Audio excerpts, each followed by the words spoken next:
Hello, and welcome back to yet another retro channel.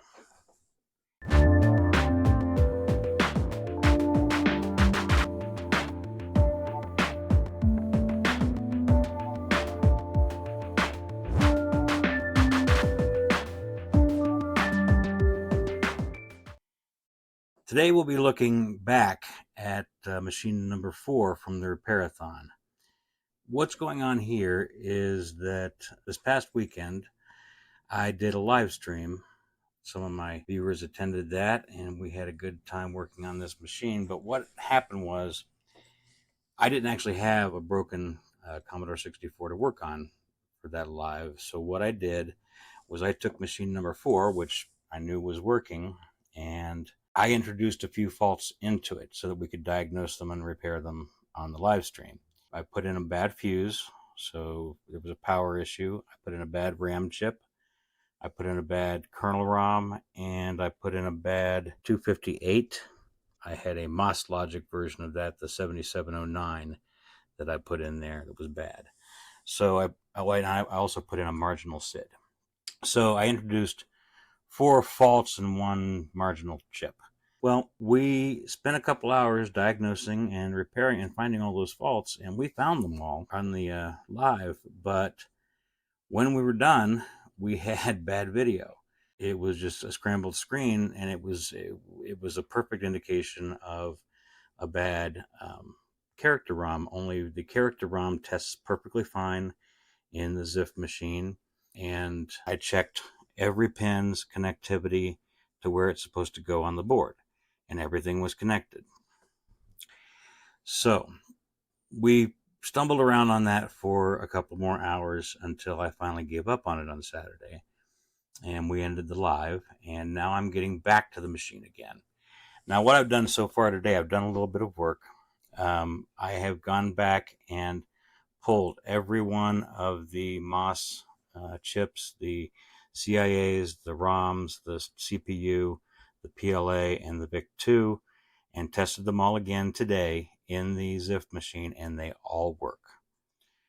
I haven't pulled and tested any of the RAM or the logic. What I'm suspecting right now is this really crappy Commodore socket that the VIC-2 is in. The VIC-2 has to obviously be able to read the character data from the character ROM. So there has to be a connection between the two. And it's possible that this really crappy socket right here might be the issue.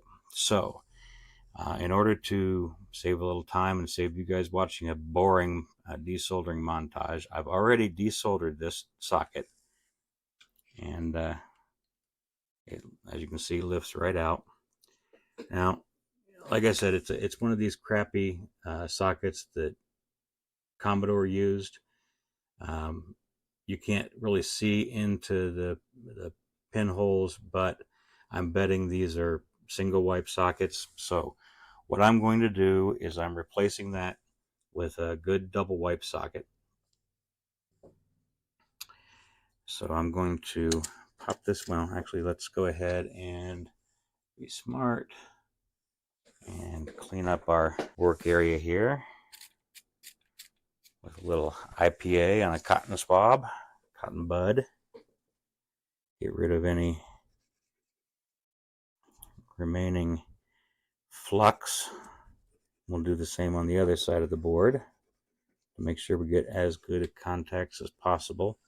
I'm also going to check while we're in here.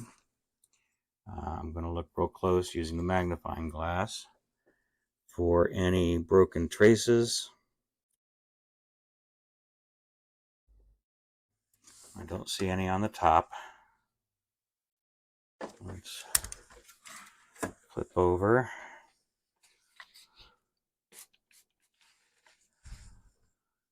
Do our cleanup. Honestly,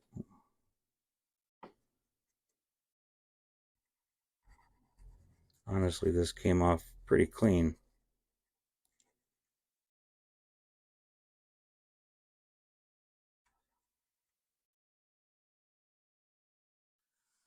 Okay, and again, examine closely with the magnifying glass.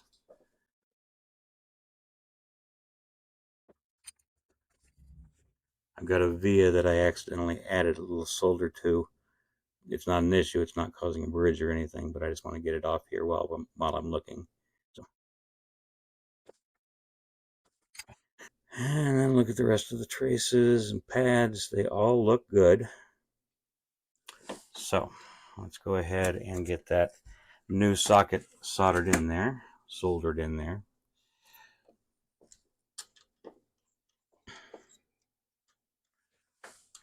Okay. And where's my blue tack?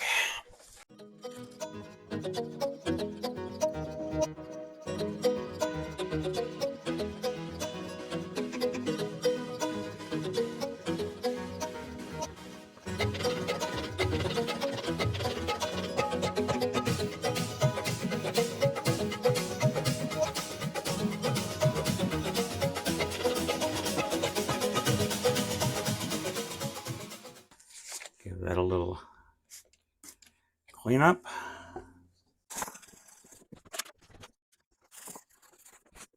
And then a quick inspection to make sure we didn't bridge anything.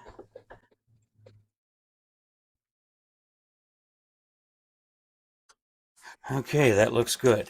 So let's see. You're either going to see what the problem is or you're going to see that it's solved. And I'm not a betting man, so I'm not going to say what my pick is. So, VIC2 into the new socket. And give you guys a view of the output and see what we get.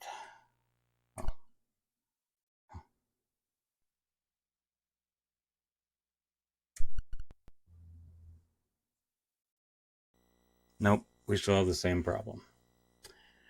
Okay, that's what we're seeing, and that is indicative of no character ROM.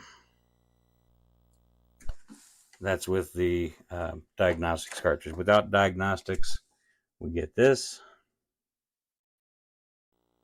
which again is indicative of no character ROM. You can see we have the flashing cursor, but no characters. So I'm going to have to start tracing signals from the VIC2.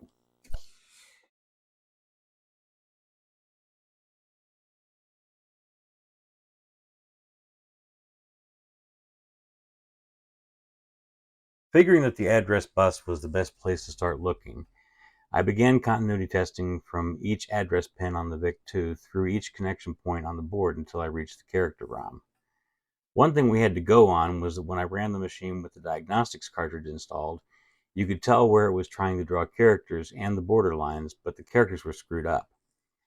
This suggested that the addressing between the VIC and the system RAM, or screen RAM, was working.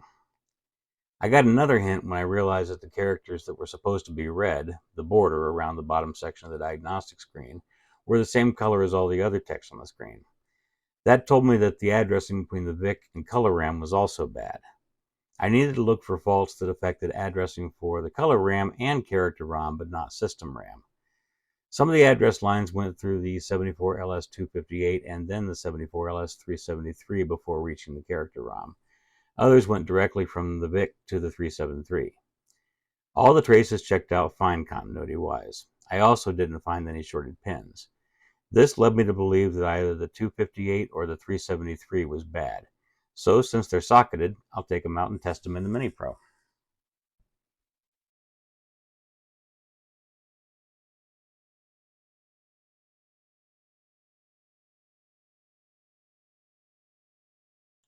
First, the 373.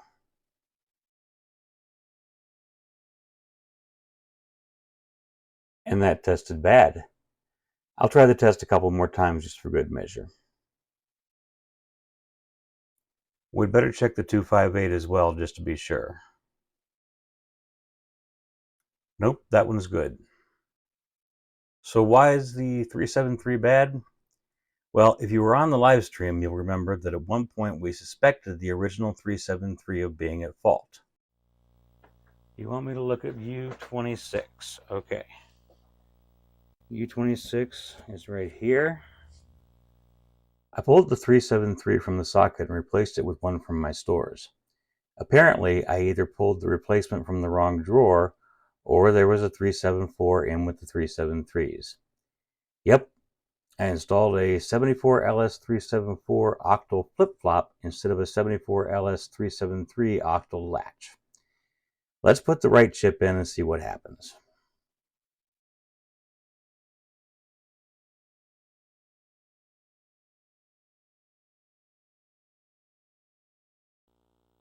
And would you look at that, it's working. Well, that's a relief. Let's go ahead and put the diagnostics cartridge back in and see what we get there. The harness is already attached, so we should get a good result. There's no SID yet though, so we won't get sound. Okay, time to put this board's original chipset back in and make sure everything's still good.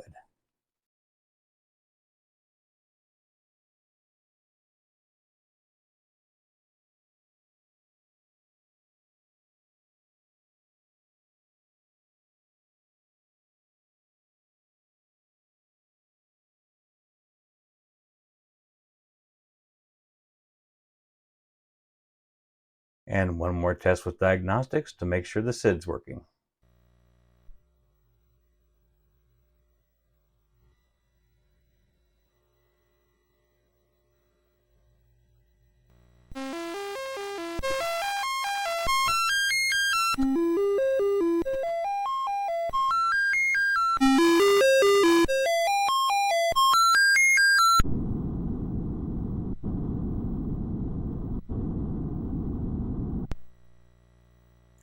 Okay, I think that crunchy sound that you might have heard on the SID is just from my capture device.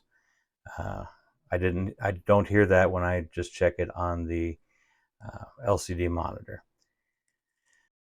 So that's all for today. This is a short video this time. Don't take up much of your time.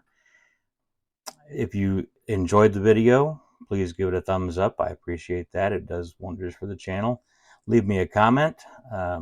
Does good things for the channel, does good things for me as I enjoy the engagement with you guys. If you haven't yet, please subscribe and ring the notification bell so you get notified when I release new videos.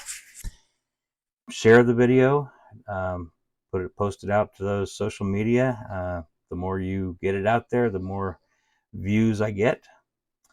And be sure to check out my friends, the Retro YouTubers group. That would be Retro for You, Captain Commodore, Joseph Retro Bits, and 8-Bit Retro Refix. And their channel links will be in the description below. Also, we are having on Sunday, May 28th, we're having a live stream. It's just a general conversation about all things retro, things that we've seen out there in the retro world, and any projects or any information we might want to pass on to each other and to you guys. We'll also be taking questions and comments from the audience. So again, that's Sunday, May 28th at 2:30 p.m. Eastern Time, 11:30 a.m. Pacific Time, or if you're across the pond from me, that would be 7:30 p.m. Greenwich Time. And that'll be it. So, everybody, please stay safe and be well. Have a great week, and we'll see you next time. Bye.